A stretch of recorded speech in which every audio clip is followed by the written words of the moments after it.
Good evening, India. This is Amritanshu Vajpayee.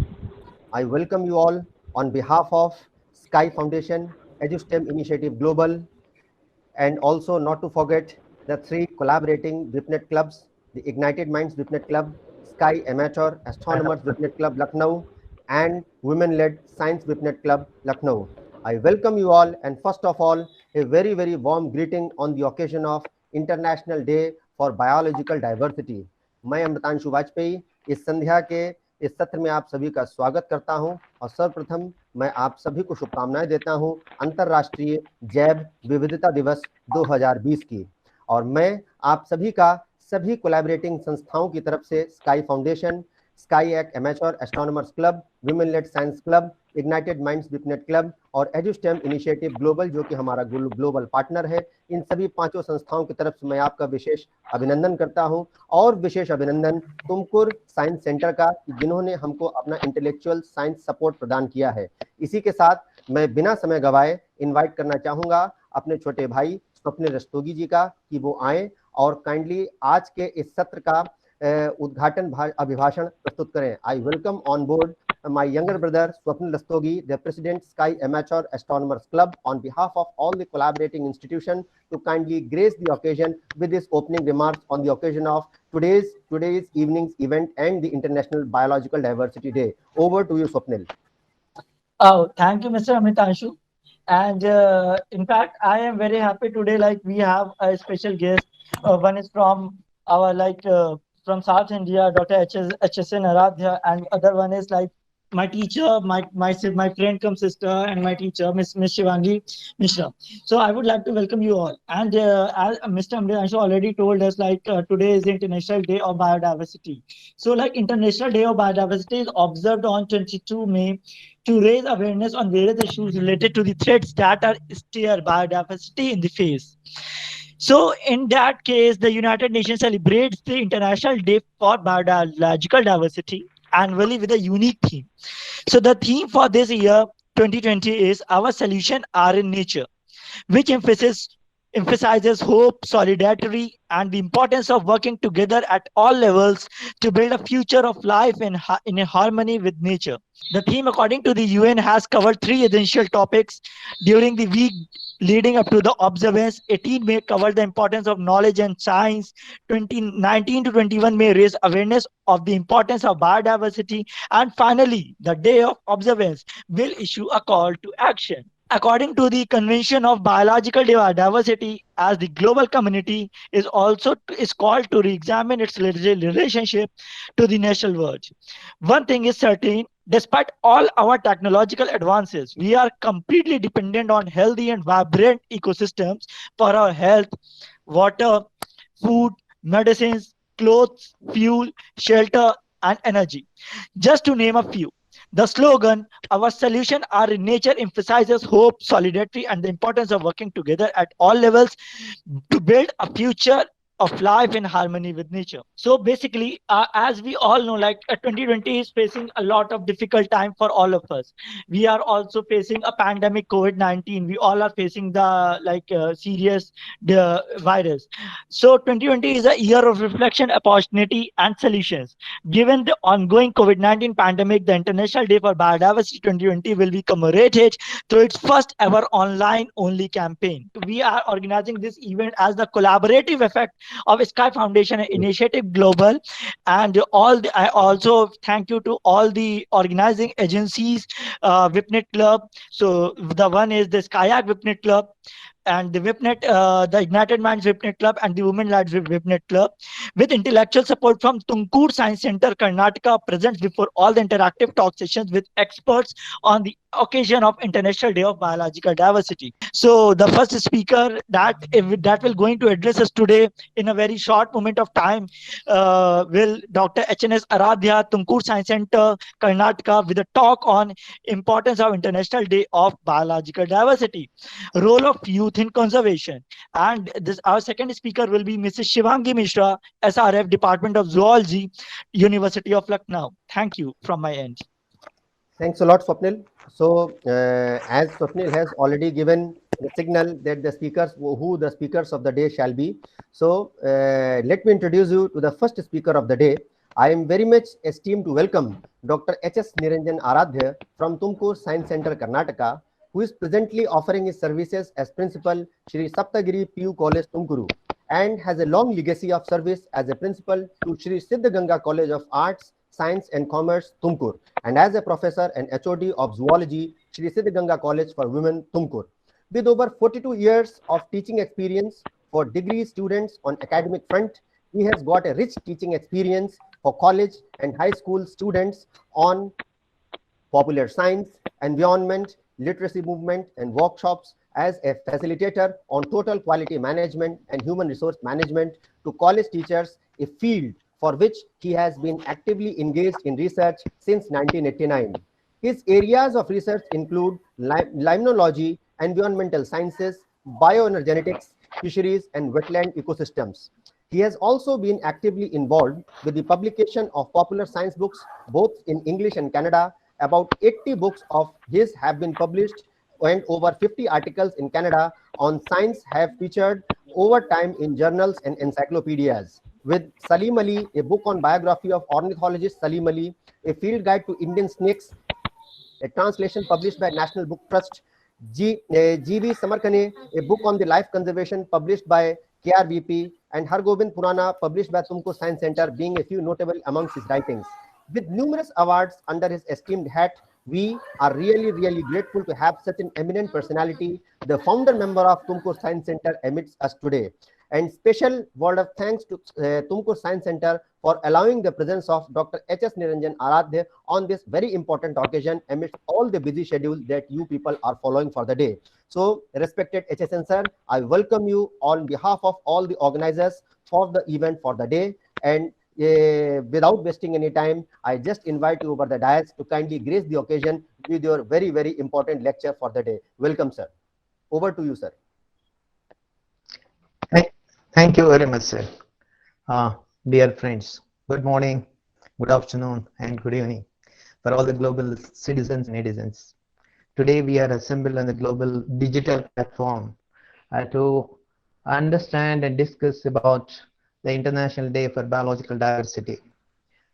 Throughout the world, this particular day, 22nd May 2020, is being organized to create awareness on the biological diversity.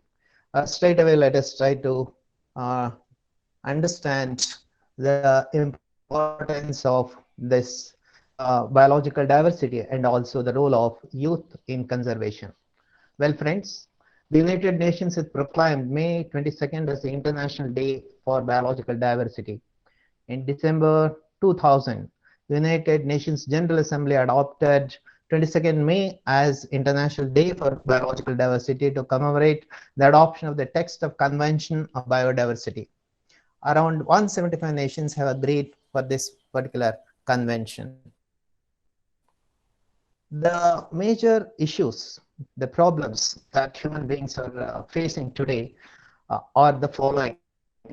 Number one, we know that the coronavirus pandemic, and at the same time, from several years, maybe 1 or 2 decades, we are severely facing some global issues, not just regional issues, but also global issues. Among them, the most important is the global climate change. There is gradual warming up of the atmospheric temperature. The average temperature of the atmosphere has increased by 1 degree Celsius in the last 100 years. In fact, we know the importance of the greenhouse effect, but unfortunately, because of industrial revolution, huge amount of the fossil fuels are continuously burned, releasing sulfur dioxide, carbon monoxide, nitrogen oxides, dust, and therefore today the overall, because of this particular impact and increase in the concentration of the so-called greenhouse gases, today we are facing this major problem. Among them, the most important are the ozone depletion, because of the continuous use of the chlorofluorocarbons that we use in the refrigerators and air conditioners. Today, the ozone umbrella is undergoing depletion. The reason being, the CFC will destroy the very concentration of the ozone gas in that particular layer, and this will make the entry of the ultraviolet radiations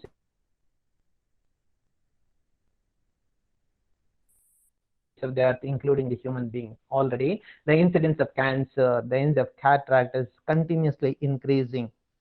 That is one of the major issue that we are facing. Apart from that, we can see that the air quality has continuously being eroded. The air pollution is too much. In fact, it's only because of the lockdown of this coronavirus. It is said that today we can see the Mount Everest from a long distance.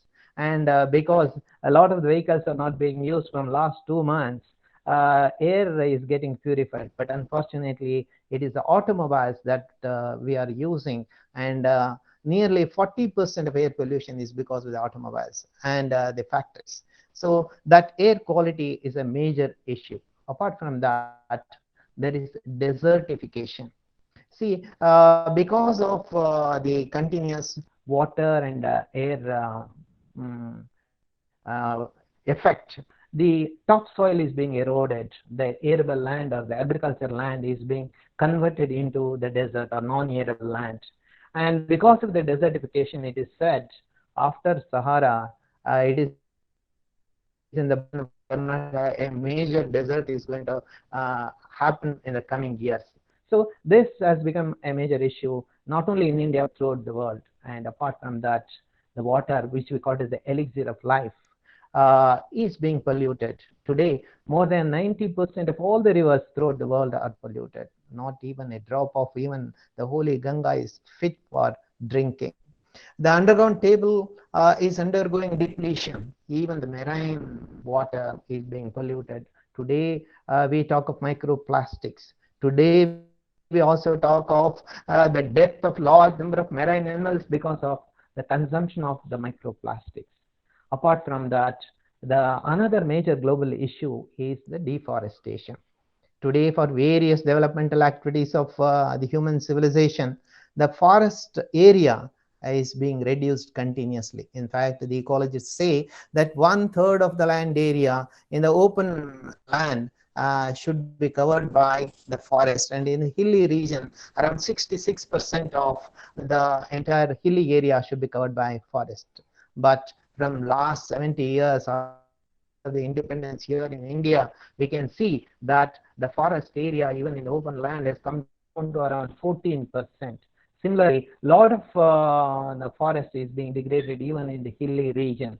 And that's why the forest is the one which helps in and that's your setback. Apart from that, the topic of the today, the biodiversity or the biological diversity, is also undergoing extinction to a great extent because of the human activity, which we will discuss. So these are the major international issues, and in fact they are not just from the point of research. We can witness them. We can see that the melting of the glaciers in the same area in a span of 10 years, we can see the major glaciers have undergone melting process and the water is flowing. Similarly, the Himalayan ice caps are melting. It is said that the Ganga may dry up in the coming decades. So therefore, because of this particular thing, major rivers may dry up. Apart from that, dear friends, the forest fires are increasing in number and also in their intensity. The forest fires that have taken place in the Western Ghats, the forest fires that have taken place in the forests of Australia, they have destroyed large number of species, including plants and animals, and the insects and butterflies, honeybees. So these are the ones which kill the wild animals. We can see that there is unusual weather pattern. In fact, today we are experiencing this Amphan cyclone, which is actually not supposed to come during this particular time. Actually, the rainy season should start in India from June 5th. Unfortunately, the cyclone is hitting and destroying a large part of India. See, this kind of unusual weather patterns have become very common because of this global warming. Dear friends, we have seen that there will be heavy rainfall certain times. The rainfall that used to take place for 1 year, well, today happen in 1 day or sometimes in just 3 hours. And sometimes there will be severe drought. The droughts are increasing, the more rainfall and floods are increasing. That's all because of this global climate change. Dear friends, today we know that air is the most important thing. Without air and oxygen, one cannot live for more than 2 to 3 minutes. But unfortunately, this air is now undergoing pollution at a very high level. Even the domestic air is being polluted because we use a lot of insecticides, mosquito repellents, etc. And sometimes we don't open the windows. We stick to the air conditions. So therefore, domestic air pollution is also a major issue. Apart from that, as I mentioned, nearly 40% of the air pollution is because of automobiles. Today, we have lost the habit of walking to the market to collect the vegetables or the newspaper.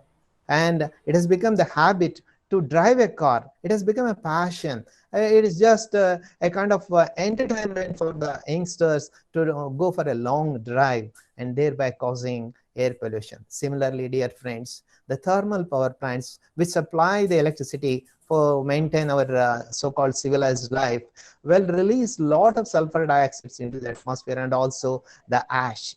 This ash and the sulfur dioxide is causing the air pollution to a greater extent. Similarly, the burning of the stouts in the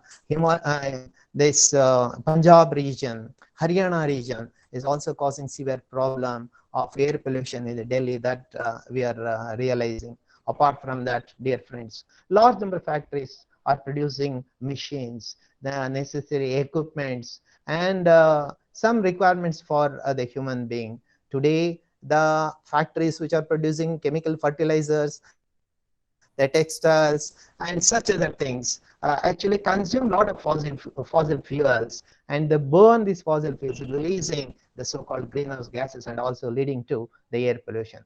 Dear friends, apart from that, because of the nitric oxides and also the carbon monoxide, sulfur dioxide, today in the atmosphere, these gases combine with the atmosphere to form the acid, and the acid rain will fall. Whenever there is an acid rain, naturally it will kill all the microorganisms, that useful microorganisms present in the topsoil. And if the topsoil destroys the microorganisms, naturally any plant cannot grow.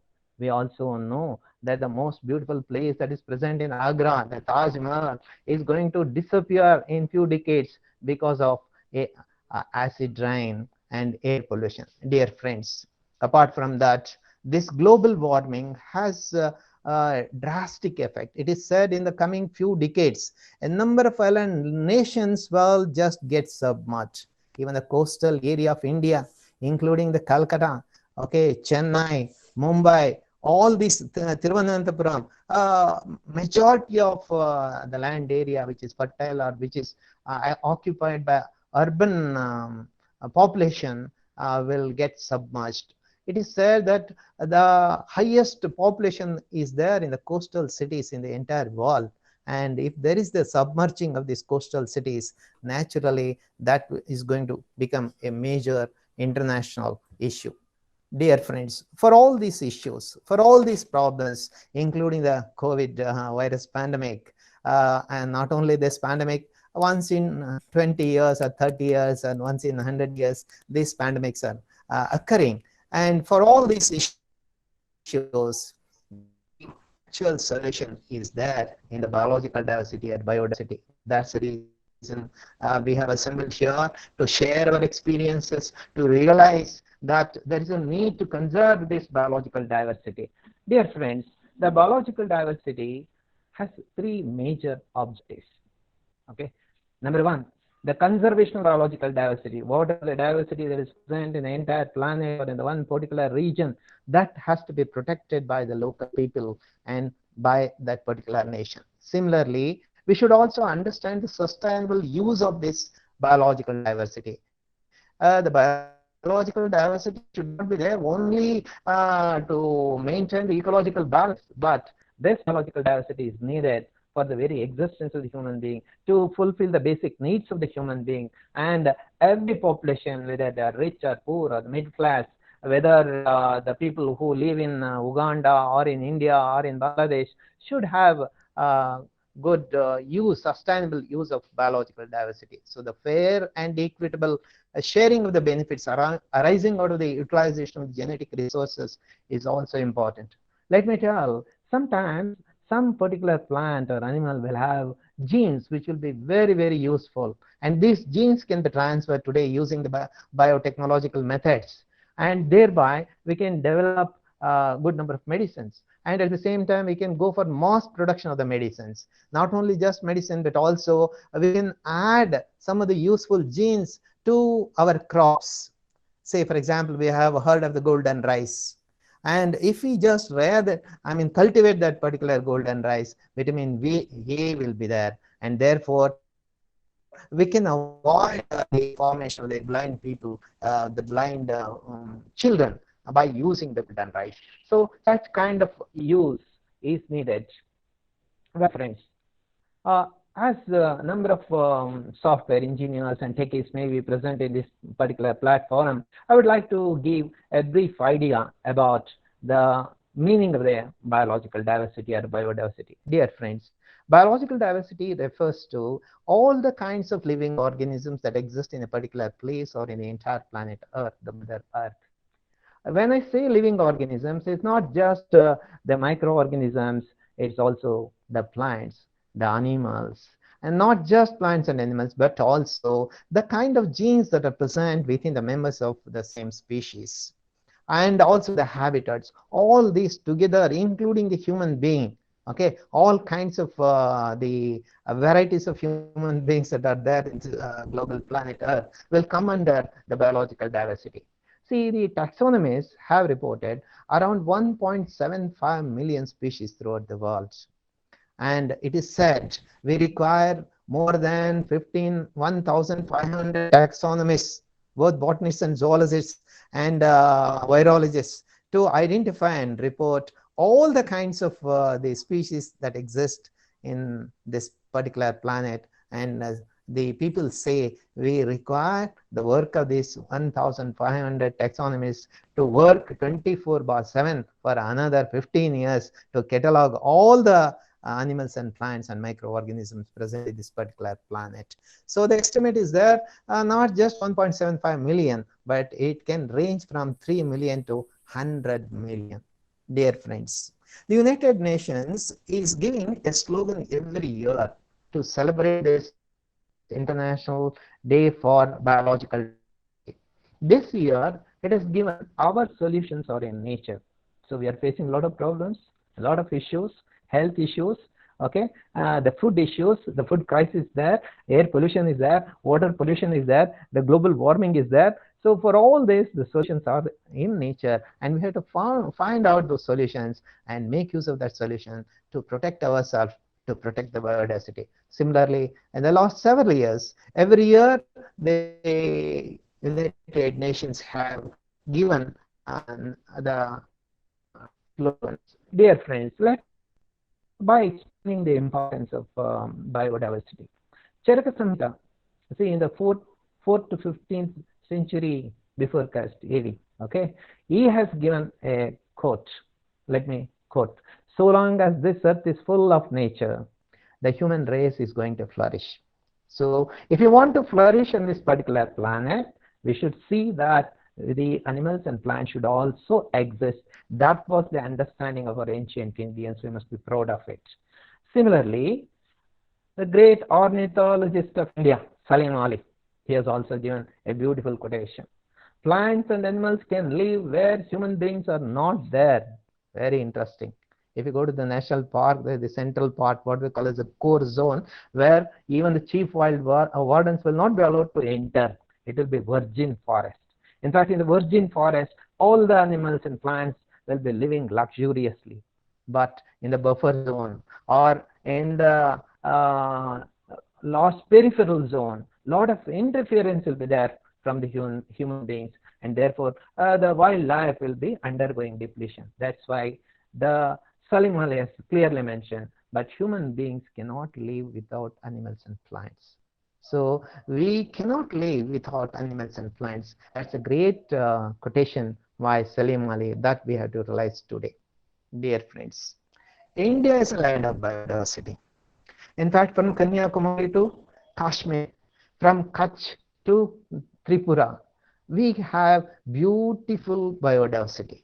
Okay, all kinds of biodiversity, good number of rivers, good number of mountains, good number of forests, all kinds of forests, evergreen, semi-evergreen, deciduous, moist deciduous, scrub jungle, grassland, and all kind of ecosystems, freshwater ecosystem, marine ecosystem, mountain ecosystem. Okay, so therefore India is a land of diversity, having both the different kinds of plants and animals. We must be proud of that, dear friends.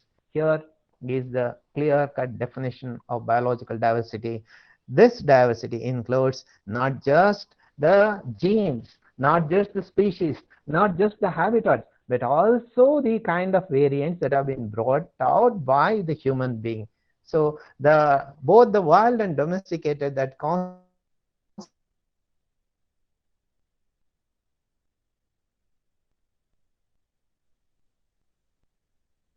biodiversity are classified into three types, namely genetic diversity, species diversity, and ecosystem diversity. The genetic diversity refers to the different kinds of genes present among the members of the same species. Say, for example, in the brinjal, we have different shapes. We have different varieties. The brinjals will be there either in the spherical shape or in the long shape, and of different taste, and of different shape, different color. All of them belong to one particular species, and there are differences. Let me mention, in India, it has been mentioned that more than 50,000 varieties of rice are present in India. In fact, they have been listed, but unfortunately, because of the green revolution and intensive agriculture, lot number of the varieties they have lost. Today, the farmers are trying to collect those rare varieties of rice. So that kind of genetic variation present within the members of the species, we call it genetic diversity. And the species diversity refers to the different kinds of species. Say, for example, elephant is a species. Okay, horse is a species. Then tiger is a species. Lion is a species. Human being is a species. Chimpanzee is a species. Like that. These are the species. And as I've already mentioned, around 1.7 million species have been reported. And in India, generally, around 1 lakh species of plants and about 3 lakh species of animals have been listed. And every day, here and there, the taxonomists are reporting new species, both the plants and animals. Dear friends, the species require a particular kind of habitat to continue their existence, to continue their life. Say, for example, a fish needs water. That too, a particular kind of fish can live only in fresh water. A shark can live only in the marine water. Okay, a dolphin by and large in the brackish water or in the marine water, and the whale requires the marine water. The monkey needs a tree. The monkey cannot live in the ocean, and whale cannot live on the tree. So every particular organism needs a set of biological factors and also biological factors to lead the successful life, and that particular area we call it as habitat or ecosystem biodiversity. As I mentioned, India is having almost all kinds of habitats or ecosystems, and among them, the mangroves are known for very high biodiversity. The tropical rainforests are known for heavy species diversity. Dear friends, we are also having marine diversity. As I mentioned, on 3 areas, we have the Indian Ocean, Bay of Bengal, Arabian Sea, and also towards the north, we have the Himalayan ranges. And the marine diversity is a beautiful thing. In fact, if one can really have a panoramic view of Coral Island. I was just mentioning about the habitat diversity and about the India. See, India is one of the mega diverse nation, and there are around 17 mega diverse nations in the world, and we are proud to say that India is one of the mega diverse nation, having just around 2% of the land area and having more than 8% of the biological organisms. Dear friends, we'll try to understand the value that is being given by the biodiversity. In fact, man is very selfish. He looks from his own angle. So let us try to understand what kind of services are being provided by the biodiversity. Number one, there is a nutrient generation. The biodiversity provides us all kinds of foods and vegetables, the tasty varieties like that. And also there will be decomposition of the waste material, and the decomposition will enrich the fertility of the soil, and once again will provide the raw material for the plants to give us the best kind of food. Apart from that, the plants will absorb the carbon dioxide. You see, we take in oxygen and give out carbon dioxide, and majority of this carbon dioxide is absorbed by the plants and during photosynthesis, and they give us what we call as the flowers, fruits, seeds, etc. Dear friends, apart from that, it is a biodiversity which helps in the stabilization of the climate. When actually the rainy season should commence, when actually the summer season should commence, what should be the highest temperature, the lowest temperature, everything is maintained because of biodiversity. Apart from that, the underground water table, the water that should be there in the surface, everything is maintained by the biological diversity. Apart from that, it is the biological diversity which maintains the quality of both the water and air. You would have observed during the summer, a lot of dust will be depositing on the leaves of the plants. They absorb, reduce the dust pollution. And some of the plants are known to absorb the toxic gases from the air, thereby helping the human being. And apart from that, if there is good amount of the biodiversity, especially the plants and trees, they will control the floods and droughts. Dear friends, let us look from the economic angle. Most often the human being looks only from the economic angle. Today, if at all, if you are having food in the morning, in the afternoon, and maybe in the evening to have coffee or tea, so it has come from the biodiversity, the food, the fibers, and the timber which will provide the furniture. Okay. Apart from that, the condiments, the medicine. It is said that around 30% of the medicines available in the medical store are basically from plant origin. Even today for the COVID, people say that a drug which was used to give for malaria is being used sometimes to cure the COVID disease. That was from the plant origin, dear friends. Apart from that, it gives us the cloth. It gives us the fodder for our farm animals, fruits for us, vegetables for us, spices to increase the taste of the food, and also fuel. Apart from that, even meat for the non-vegetarians.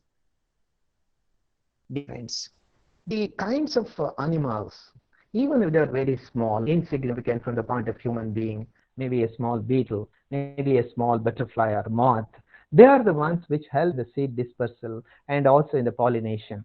In fact, Albert Einstein has made a statement, if at all, if you remove the honeybee from this planet Earth, within few years, the entire human being will just vanish. That's the importance of the honeybee. They are the ones which help in the pollination and in existence of the plant diversity. Let's understand the ecosystem services that are being provided by the biological diversity. Number one, as I mentioned, the climate regulation. Number two, the water regulation. Why the river Ganga flows continuously? Why the Kaveri is having huge amount of water resources throughout the year? Why the Mahanadi is having good amount of water, or Brahmaputra? It's the regulation is by the biological diversity. Similarly, the soil erosion is being controlled. The food production is by the biological diversity. Genetic resources, as I mentioned, who knows that there may be a particular gene or a gene which can produce a chemical which can form a beautiful medicine to control the COVID or any other disease, including the cancer.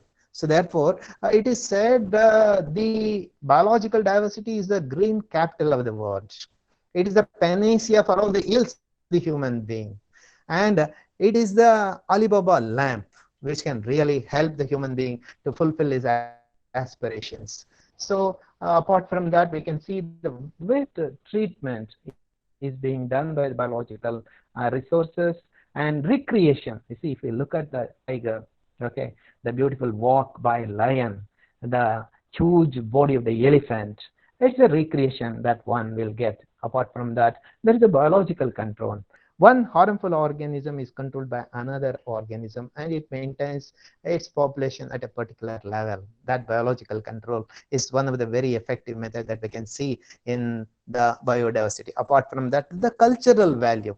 In fact, in India, we worship most of the animals and plants. We consider many plants as the abode of the god or vehicles of the god, whether it is a pupil tree or tulsi plant, medicinal plant, or lion, tiger, etc. They are all considered to be the incarnation of the god or the vehicles of the god. The cultural importance is there in the biodiversity.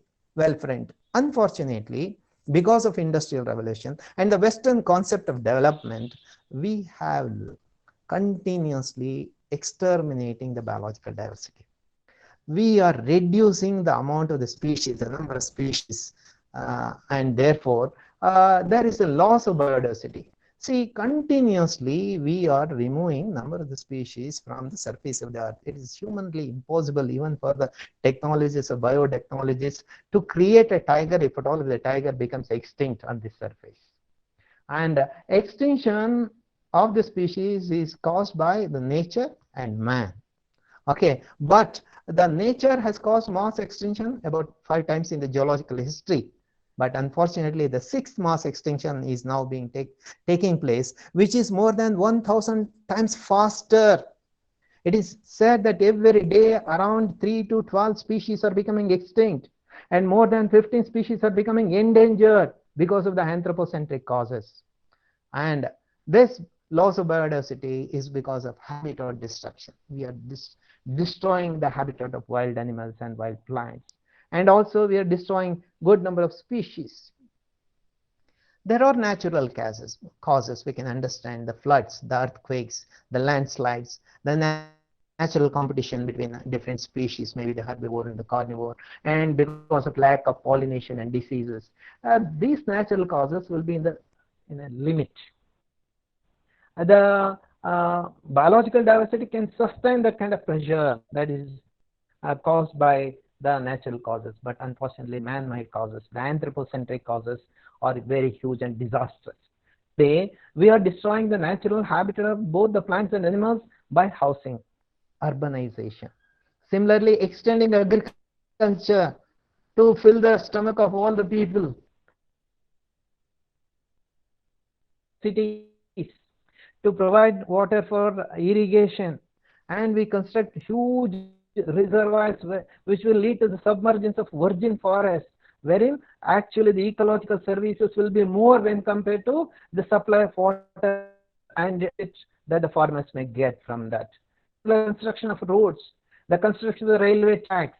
So these are the major issues which are continuously destroying the biological diversity. Apart from that, the pollution, as I mentioned, after the industrial revolution, there is continuous increase in the air pollution, water pollution, and also land pollution. In fact, the so-called green revolution in India was mainly responsible to exterminate huge number of useful animals, useful birds for the farmer.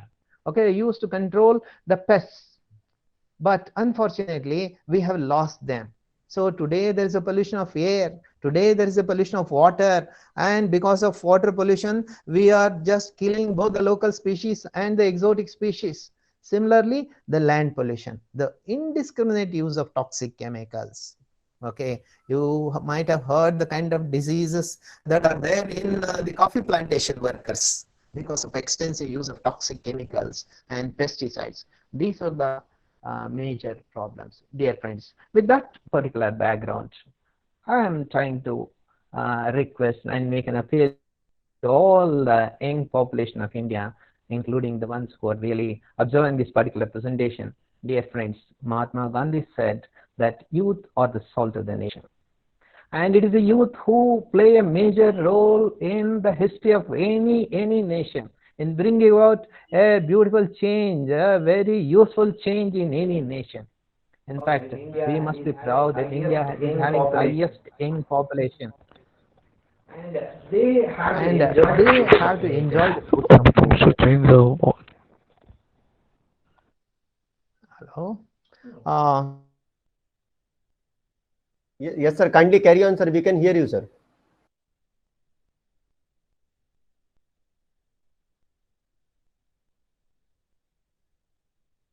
That in the days, who knows, in another 10 years the tiger may become extinct. Already 4 to several animals have become extinct in India. Okay, like that, tiger may become extinct. You see, when I was a student, actually the lion was the national animal. Today, for my students, it is the tiger is the national animal. Who knows, for their children, they may have to look for the dog. That's the situation. Just about 300 or 400 tigers are there every day here and there for various reasons. The tiger are being killed or they're dying, and this is the case with all other animals.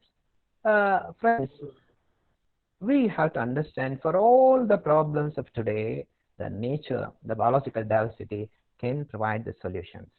Indians have always considered nature as a part of our life. In fact, there is a slogan which says, Prakriti Rakshito Rakshitaha. That means when we protect nature, nature will protect us.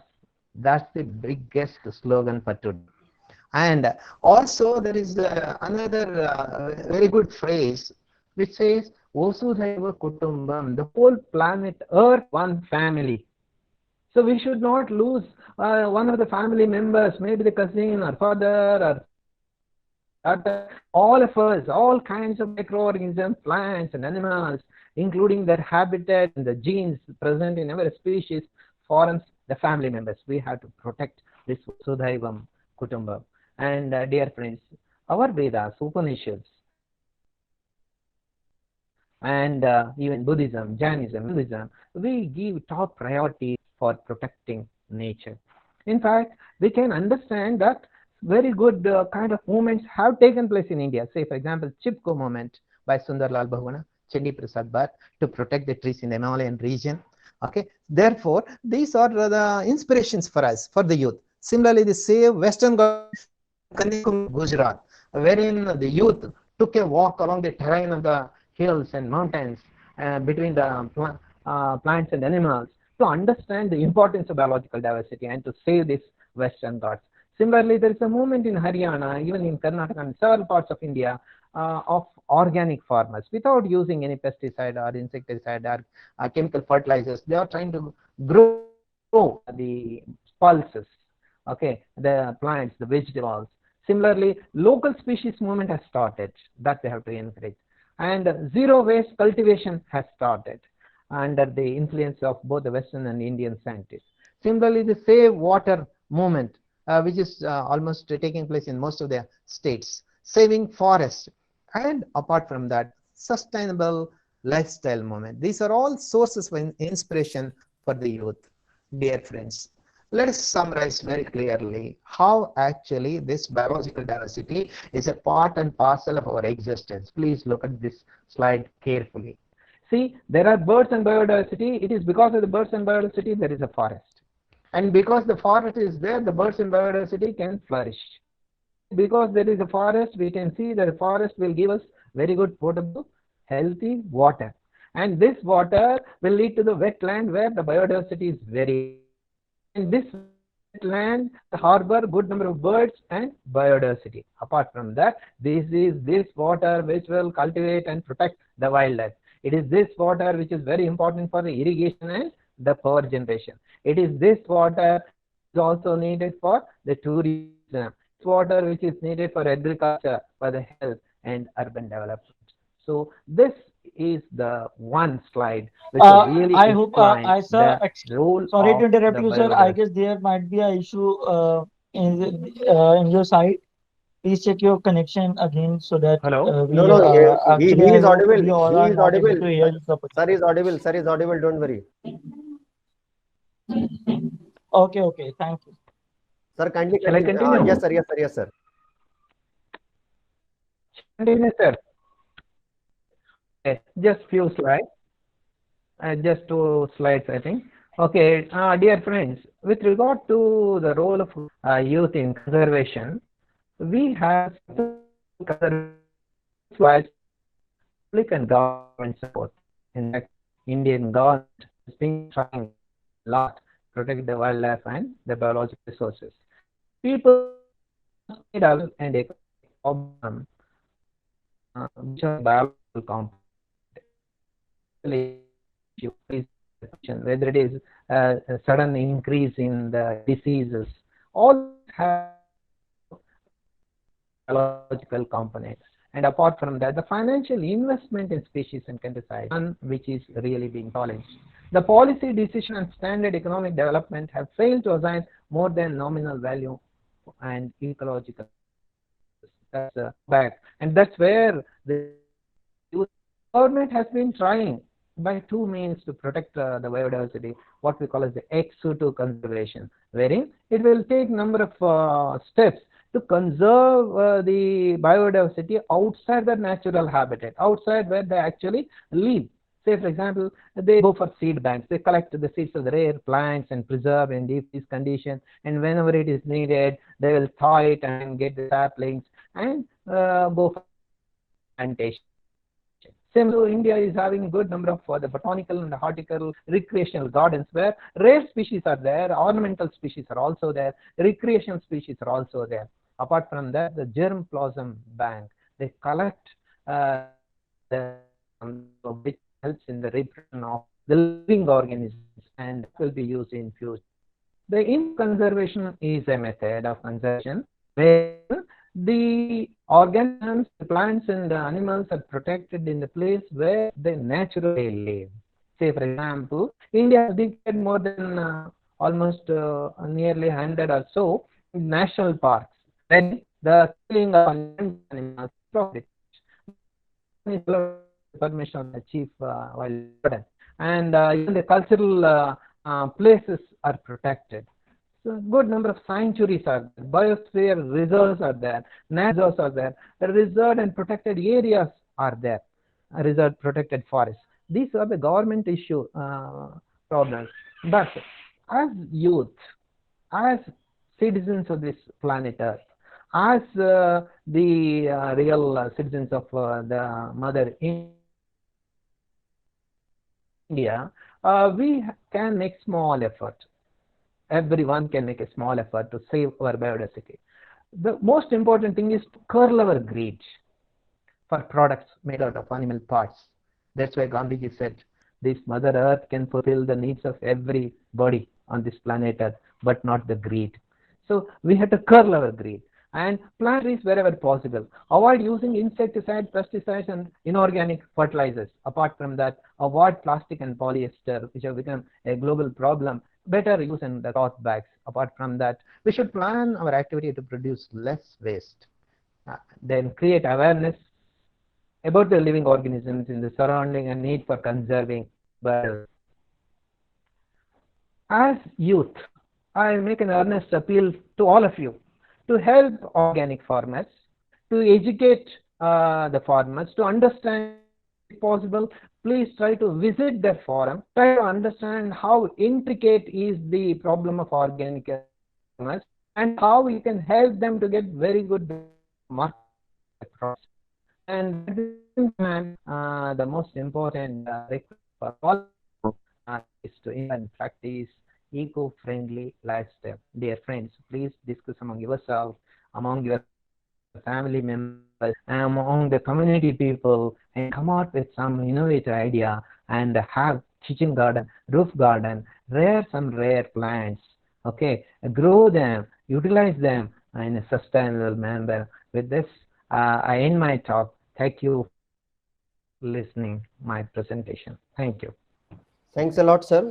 Thanks a lot, and thanks a lot for the audience for kindly listening to our sir for such a wonderful talk.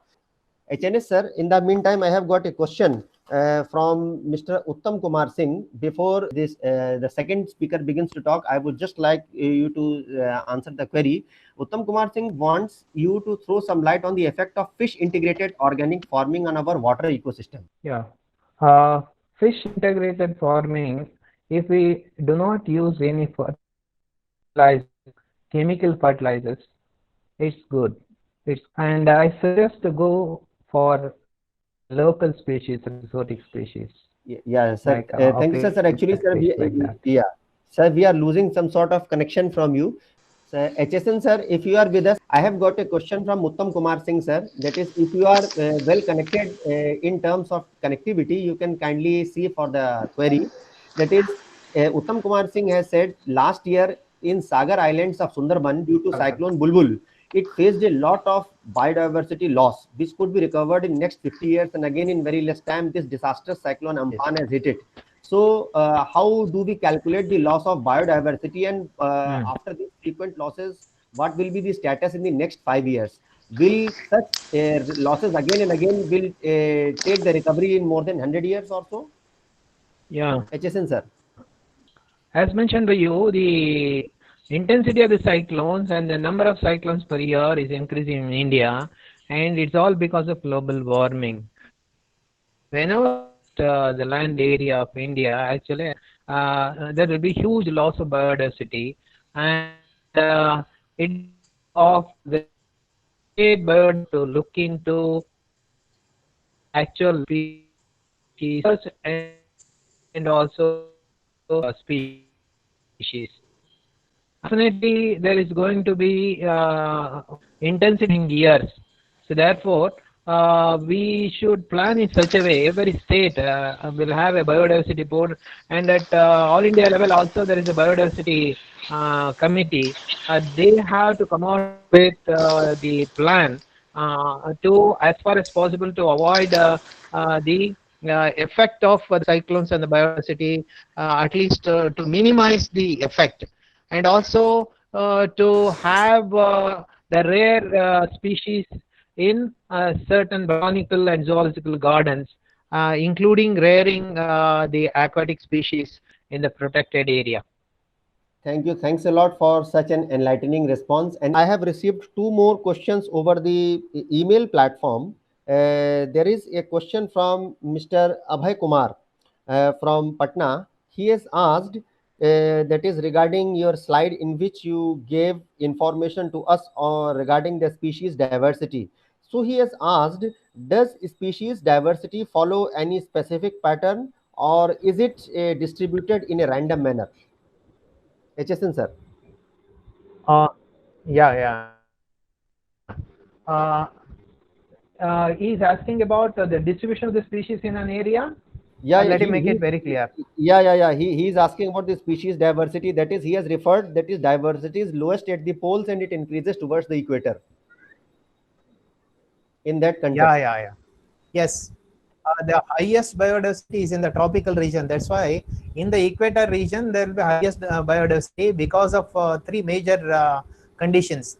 Number one, the entire ecosystem will be static, okay, and the formation of new species takes millions of years. Number two, we can see that huge amount of sunlight is available in the tropical region. It is the sunlight which is the most important for the producers, that is the plants, to produce the seeds, pulses, fruits, etc., which will form the major food material for all kinds of consumers, whether it is primary consumer or secondary consumer or tertiary consumer. Okay, and apart from that, huge amount of the humus will be there, and these are the three reasons why the diversity of the species will be more in the tropical region. As we move upwards from the tropic towards the North Pole or the South Pole, the diversity or the species diversity actually comes down. See, that's the reason most of these megadiverse nations are there in the tropical region. That's the exact reason. Thank you for asking a beautiful question. Okay, thank you. Thanks a lot, HSN, sir. That within the meantime, that Mrs. Shivaji Mishra, you can say, joins us with her presentation of the screen. I have got a small that is announcement also to you to make, because scientific officer Sumit Srivastav ji has been caught in unruly weather from North India. So the announcement is that is regarding this Global Green Foundation is also celebrating the International Biological Diversity. And on behalf of this Corona lockdown and all, they have started a competition opening for between class 5th and class 10th students, and regarding the essay or a painting that could be submitted by the email on admin@skyfoundation.org, and all the details of the competition by our collaborating partner of Global Green Foundation, they shall be made open at the portal of Sky. So there is an interesting competition of essay as well as painting that has been made okay for students from between class 5th and class 10th. and that the date of the submission, last date, it has started right now or from tomorrow, on the occasion of the eve of the Eid ul Fitr, and the last date for the submission of the entries, it would be 30th of May, with the result declaration on the 1st of June. So for more details, you can log on to the Sky portal, where you shall be getting more and more information with due entry formalities and all. I would just like to welcome our second speaker of the day, Mrs. Shivaji Mishra. As we all know, Shivaji Mishra ma'am is a senior research fellow in Biodiversity and Wildlife Conservation Lab, Department of Zoology, University of Lucknow, and is currently working on Egyptian vultures. She has also worked on butterflies of Uttar Pradesh from 2014 to 2016, and has presented her research work done on Egyptian vultures in annual conference of Rapture Research Foundation in 2018 at South Africa, and was awarded with William C. Anderson Award, and at annual conference of Rapture Research Foundation 2019 at Colorado, USA, and was again awarded with James Coplin Award. She is passionate about her work and has more than 20 research articles published in various in national and international journals. In future, also she wants to contribute to her research towards the conservation of Egyptian vultures in India. So she shall be giving a talk on save biodiversity and connect with nature. So in the meantime, I would just request the audience to kindly maintain your esteemed presence with us. There are a few shortcomings of the technology, and as we all know that we are in the zone of Amphan, and the after effects are visible from the different zones from which our esteemed speakers are speaking. So sometimes there are a few glitches in the technology that we all have to bear with. So I would just request the audience that in the meantime, while Shivangi ma'am is joining us from the second mobile, I would just request you to kindly maintain your presence, and I would appreciate the patience that you are showing with us. Thank you. Thanks a lot. So Shivangi ma'am hopefully is joining us within a minute or so. A very good evening to one and all, and I'm very, very sorry for the inconvenience. Earlier, it was very fine. The network was fine. Everything was okay. But at last moment, when I when I had to speak, it all went like that. Sometimes network issues are like this only. So I'm very sorry for the inconvenience and for letting you all wait for my presentation. Uh, my topic, though I'm working here, I'm going to speak about biodiversity in general. Save biodiversity, connect with nature. We are all connected, from the smallest ant to the tallest tree, from the birds soaring in the sky to the fish swimming in the sea. Each and every creature is a part of the biodiversity family. Let's protect our family. Let us join our hands to conserve biodiversity now. Uh, before discussing about biodiversity definition and the basic things, I would like to scenario India's status among the mega biodiverse countries of the world. India is one of the 17 mega biodiverse countries of the world, and if we see rank wise, then it is at the sixth rank among the center of diversity and origin of agricultural crops. 10th rank among the plant-rich countries of the world, 11th rank among the endemic species of higher vertebrates, and the term biodiversity was coined by Walter G. Rosen in 1985. We all know that bio means life and diversity means variety. And biodiversity is therefore defined as the diversity of complexity, genes, species, ecosystems, and even landscapes and seascapes. It can be greatly enhanced by human activities. However, it can also be adversely impacted by such activities due to unsustainable use or by more profound causes linked to development model. The rich variety of living organisms with which we share this planet never ceases to astonish and fascinate us.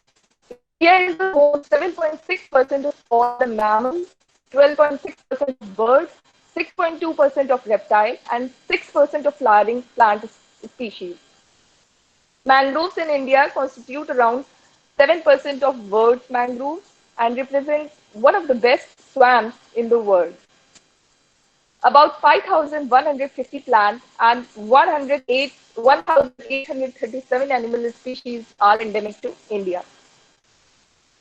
United Nations designated 2011 to 2020 as the United Nations Decade on Biodiversity and 2021 to 2030 as the United Nations Decade on Ecosystem Restoration. According to a 2019 Global Assessment Report on Biodiversity and Ecosystem Services by IBPES, 25% of IBPES is intergovernmental science policy platform on biodiversity and ecosystem services. And according to it, 25% of plant and animal species are threatened with extinction as a result of human activity. Here it was the diagram representing the biodiversity of Earth, and it represents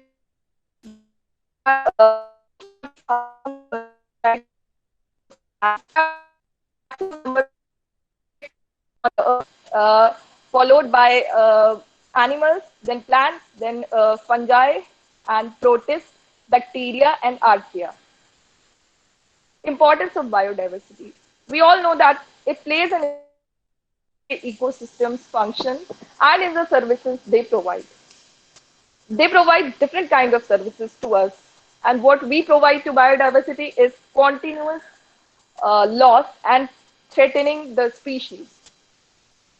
There are the following is a list of the benefits or services provided by our biodiversity. Provisioning services such as food, clean water, timber, fiber, and genetic resources. Regulating services such as climate, floods, disease, water quality, and pollination. Cultural services such as recreational, aesthetic, spiritual benefits, and nutrient cycling. There are different types of biodiversity, as Sir has mentioned in the previous presentation: genetic diversity, species diversities, and ecosystem diversity. Genetic diversity is at the gene level, that is DNA level. Species diversity is the variety of species in a given area, and ecosystem diversity is the variety of habitats, ecosystems, and communities. We can classify biodiversity based on their values also, like consumptive value. The products are harvested and consumed directly, for example, food and drugs. Productive use value. Products are marketed and sold commercially. For example, silk from silkworm. Ethical value, we know that they have that is value. So there are different classification of biodiversity based on value and based on different things.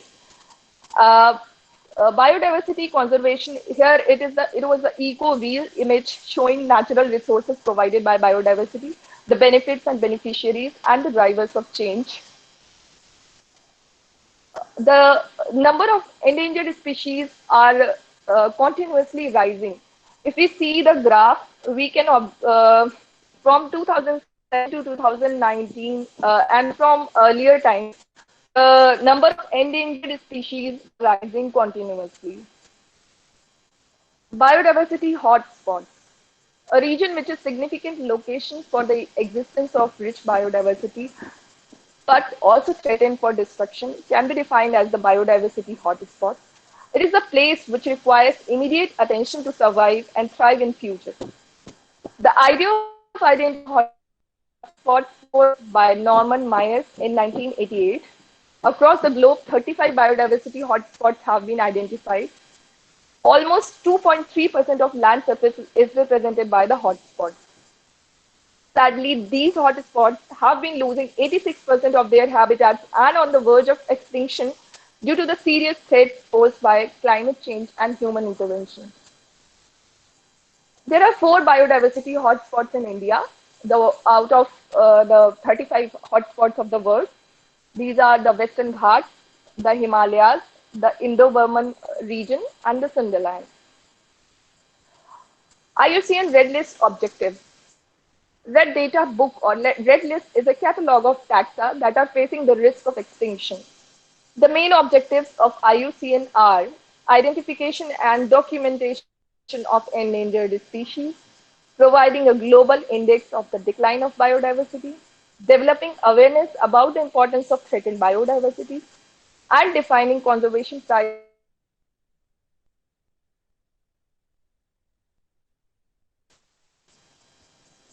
strategies. There are different threats to biodiversity. If we see the main causes of biodiversity loss, we can observe that habitat destruction, global warming, overexploitation, pollution, accidents or persecution, and non-native species or invasive species are the main causes of biodiversity loss across the globe. But the major causes are habitat loss, poaching, and human and wildlife conflict. Of these three, habitat loss is the major cause of declining of the continuous loss of biodiversity, and which can be caused by different factors like rapid, indiscriminate felling of trees and rapid urbanization. So these are the major threats, of which habitat loss is the most threatening for biodiversity. There are different ways of biodiversity conservation: in situ and ex situ.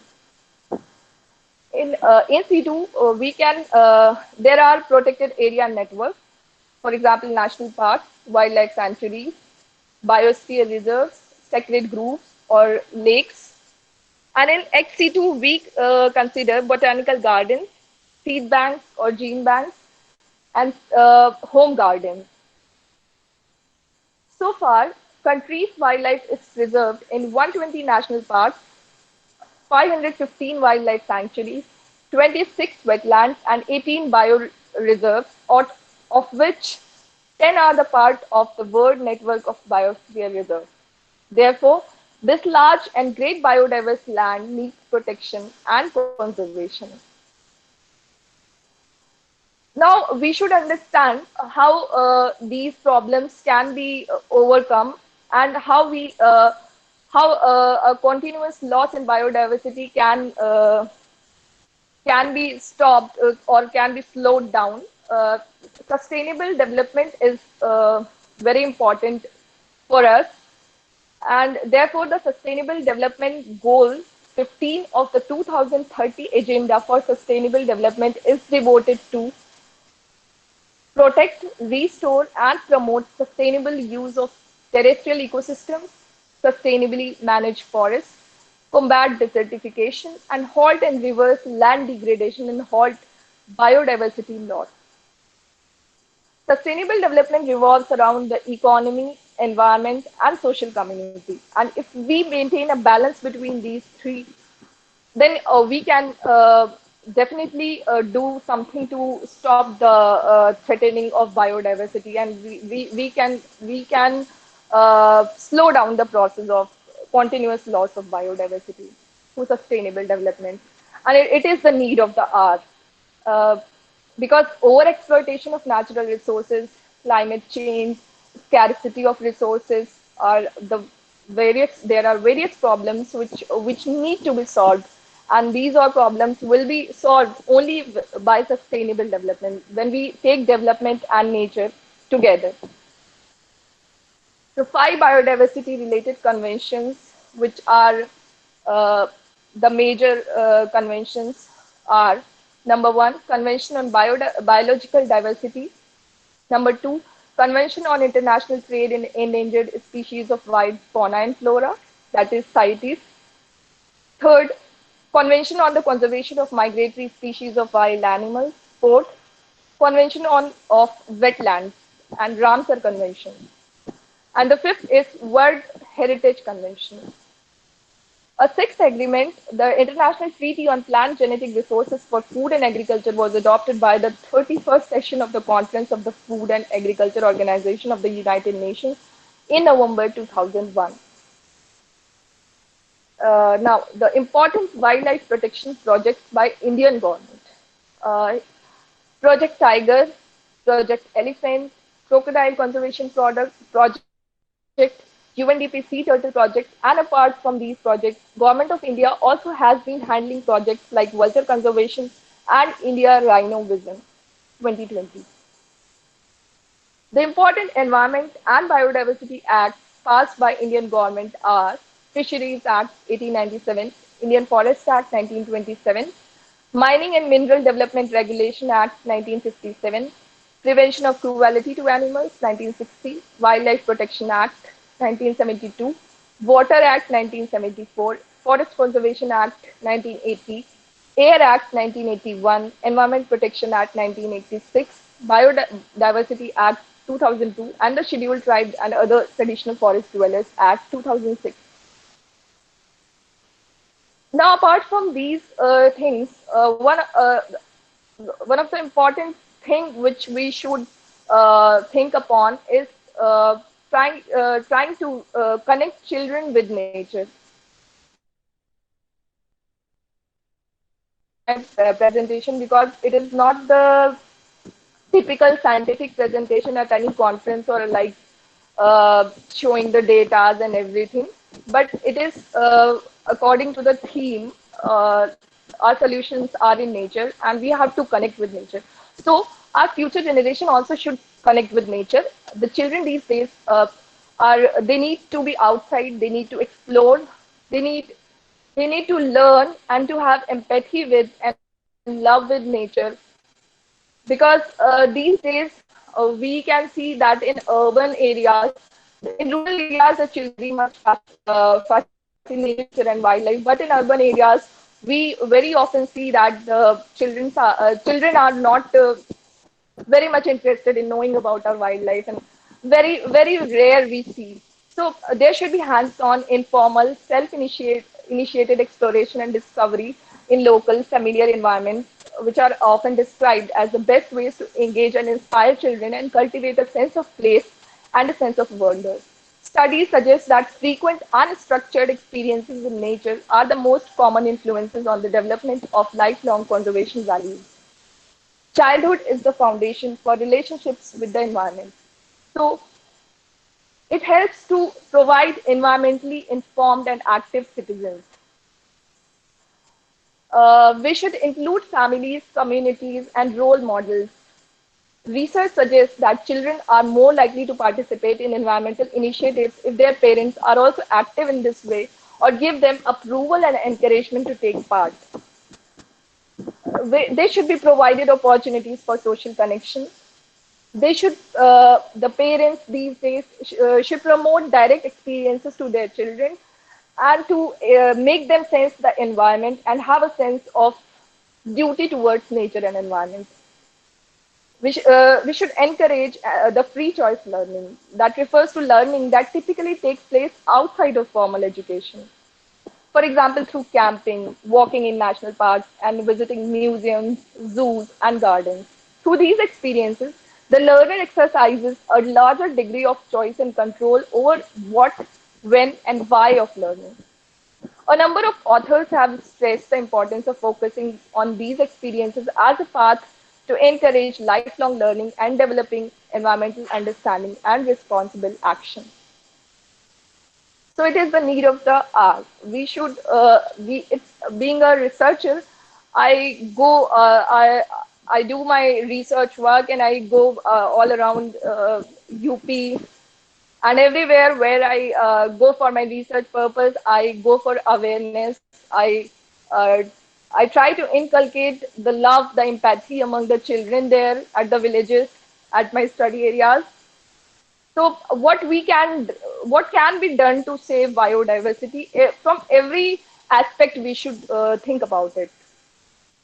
We should think about protection of habitat. We should think, the next slide is what can be done to save. Uh, we can protect the habitat. We can protect all the breeding and roosting sites of different species. There should be monitored tourism. There should be proper coordination between different departments like forest department, veterinary department, archaeological department, agriculture department, etc. So that there is the connection between each and everyone. And if there is something wrong in the wild, we can have proper coordination between different departments to save the species. And what we are doing is research and education. We publish our research work and disseminate our research work to every section and every platform, either it is national or international. And it is very important because if you are not sharing your research, then it is of no use. So if you are finding anything strange in nature, if you are uh, doing something which can create a difference, then you should disseminate this. And it is very important. Mass awareness at various levels is very important through workshops, sensors, interactive programs at local level. There should be publication and distribution of awareness material about different flora and fauna of our biodiversity in local language, and its distribution should be done in schools and colleges and amongst common people. Um, when we go to field, we try to communicate with forest officials and local people there, and we also go for trainings among forest officials. We try to share our experiences with them, and they share their experiences with us. And being research scholars, we need to know about everything, and they are for the forest officials at of every region are very important part to save our species. So we should share our experiences with them, and we should get knowledge from them also, because there are some things we all we all should share our things, because nobody knows everything. So it is very important to communicate. There should be awareness at each level.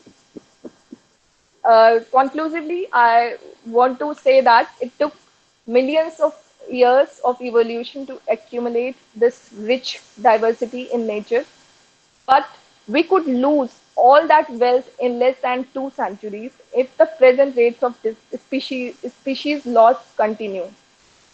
Biodiversity and its conservation are now vital environmental issues of international concern, as more and more people around the world begin to realize the critical importance of biodiversity for our survival and well-being on this planet.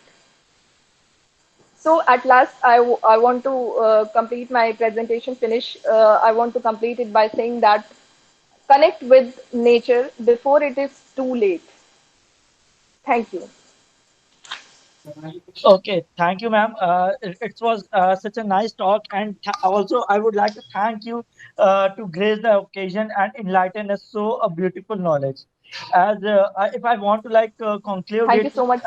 actually, Thank you so yeah. much. So I would like to tell you two of my participants more about Shivangi ma'am. Like since I know her, she always want to inculcate the things of science and all the things among the youngsters, among the youth, and also the grassroots level. Even I also went some of the places with her, like in the Sparrow Day and the wetlands conservation, and she always worked for everything, like for conserving our biodiversity. So like for biodiversity is the variety, and as Nam already told us, like biodiversity is the variety and variability of life on Earth. Biodiversity is typically a measure of variation at the genetic, species, and ecosystem level. So we need to like understand what is the value of biodiversity. We need to understand what is the value of biodiversity in our life. So, biodiversity gives us water, clean water, fertile soil, medicine, shelter, to home protection. But tragically, today biodiversity is disappearing at 1,000 times the normal rate due to the human civilization. So, we need to understand the importance of biodiversity in our life. The thing is, like, we are not implementing, we are not celebrating as just because today is the biodiversity day. We are celebrating to inculcate, to disseminate the information, to aware our youngsters, so they could even realize the need of biodiversity, the need to conserve the biodiversity in our life. Even in the last few days, it's due to the corona lockdown, amid the lockdown, we are able to, we get to see a lot of things, species, and the clean water of Ganga, Ganges, and a lot of pure atmosphere around us. So this can only be done, like humans cannot participate in the nature, or nature cannot We don't need to like involve in the nature as much we can do. We need to stop our vehicular movement. We need to stop polluting our environment, our Ganges, etc. So this way we can only done. I hope like our today's speaker, Mr. Dr. Aradhya and Mrs. Shivangi, already told us a lot. So I want to conclude, and there is a one famous quote of Mahatma Gandhi: "Nature given us a lot for the human need, not for our greed." So if we are taking it greed, we have to face such type of viruses and lockdowns in the nearby future. So at the time, we, since we are celebrating today Biodiversity Day, so we need to understand. I hope you really enjoyed the talk. And on the behalf of Sky Foundation and all the organizing agencies like SKYAAC VIPNET Club, Women-led Science VIPNET Club, and Ignited Minds VIPNET Club, and to all the organizing members of technical team. Uh, Thanks a lot for organizing such a beautiful event. And let me see, Shivangi ma'am, if we have any questions for you. So let me convey with you. Okay, ma'am. Yeah, sure. There are a couple of questions for Shivangi ma'am over the mail, and until you can browse for the chat box, Shivangi ma'am, there is a question from Mr. Akash. He Yeah. has asked a question that in your intro it was being told that you have an expertise over vultures. So Yeah. he has asked a question over a topic that how do you see the vulture breeding centers? Can you really see them getting an exponential rise in the population of the vultures? Your take over the vulture breeding centers. Over to you, Shivangi ma'am. Uh, yeah, it's a good question, and I personally believe that vultures breeding centers are not the only solution for raising the population, because uh, uh, saving vultures in wild is more good and far better than saving them in captivity and breeding them and breeding them in at the vulture breeding centers, because ultimately what we see is that uh, when we release the individual which was captively bred, it can survive in the wild or not, be successfully surviving or not. So Yeah. I think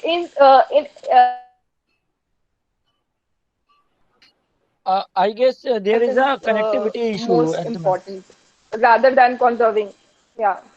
Sure, ma'am. So, Hello? ma'am. So, Yeah. second question is, Are you able to hear? ma'am. We are Yeah. able to hear. So, second question is again to you, and there is one question for Yeah. HSN sir also. So, first over to you. That is, what do you mean by endemic species? So, this is a question from Uttam Singh from again from Patna. Endemic species. Over to you, ma'am. Yeah. Endemic species are the species which are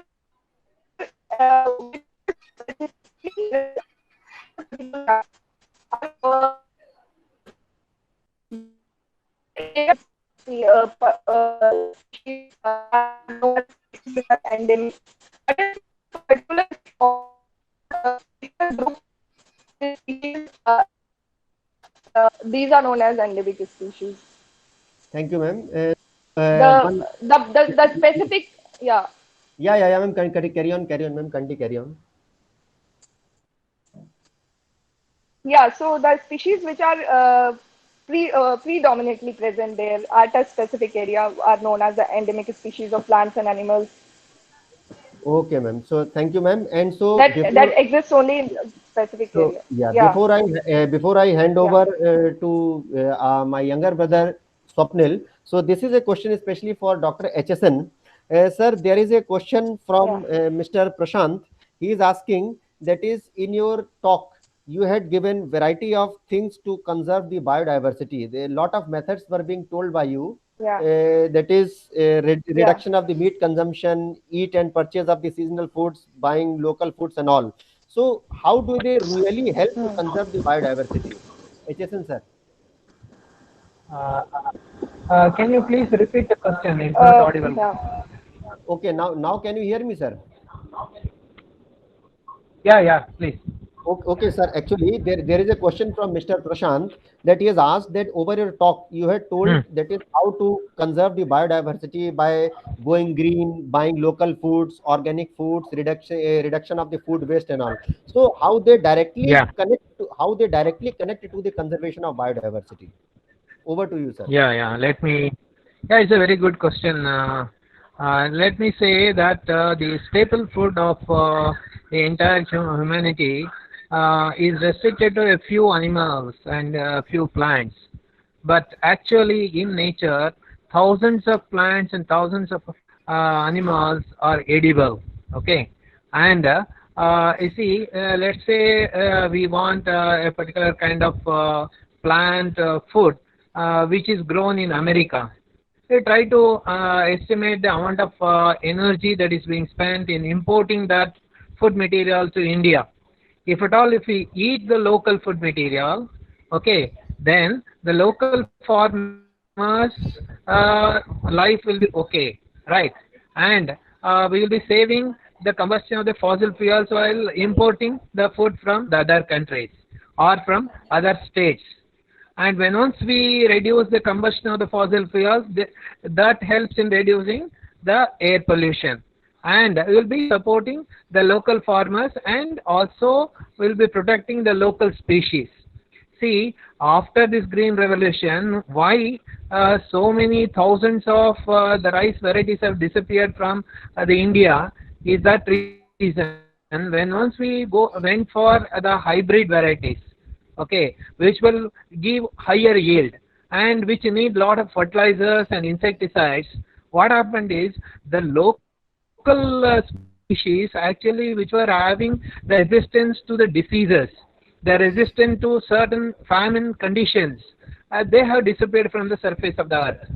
So we have lost a few genes which are very, very important from the point of the very sustainability of the humanity, and we would have transferred those genes from one particular variety to the other, and at the same time we would have cultivated the eating habit of all local varieties. So that's why if we actually develop the habit of making use of the local food species, we will be saving the combustion of the fossil fuels, number one. We will be saving, will be reducing the air pollution, and will be protecting the local genetic variations which may have of use to a very great extent in future. Let me quote one example. You see, the Indian cattle are having certain genes which can tolerate the temperature, okay, and which are disease resistant. But the exotic cattle are actually they produce a lot of milk, but they cannot resist the higher temperature, and they are not having natural resistance to the diseases. So if we can cross or take out these genes that are present in the local species, or if we can somehow make an hybrid with the local species naturally, then there will be certain varieties of cattle which will be disease resistant, at the same time yielding good amount of milk. That's the reason why the local species have to be preserved and to be used by the population. Thank you for the very nice question.